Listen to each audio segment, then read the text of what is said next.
Hi అండి, టమాటా చారు పెడుతున్నానండి. ఇవ్వండి, ఒక ఒక లీటర్ ఉంటాయండి వాటర్ తీసుకున్నాను.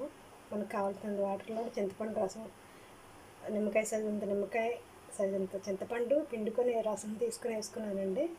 ఇందులో ఇవ్వండి ఒక టమాటా, 3 పచ్చిమిర్చి, కొద్ది కొత్తిమీర, కరివేపాకు రబ్బ.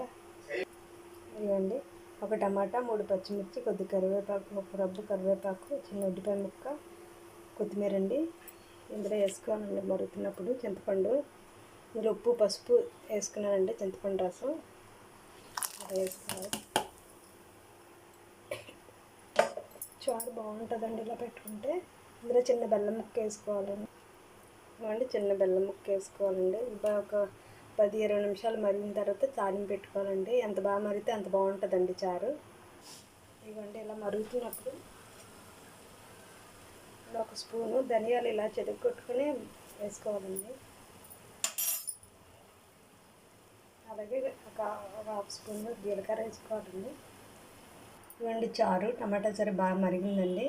ఇప్పుడు తాలింపులకి వేసుకుంటున్నానండి. ఇవ్వండి కరివేపాకు ఒక రమ్మ, 4 వెల్లుల్లి రెబ్బలు, కొద్దిగా మెంతులు, కొద్ది జీలకర్ర, కొద్దిగా ఆవాలు, 2 ఎండుమిర్చి, పచ్చిమిరపకాయ ముక్క కొద్ది చిన్నదండి. తాలింపు వేసుకుంటున్నాను.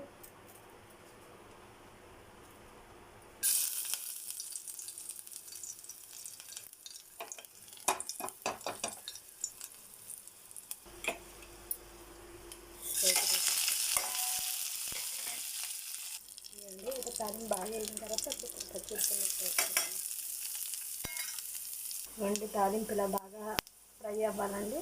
ఇలా ఆవాలు చిటపట్లు ఆడుతున్నప్పుడు చారు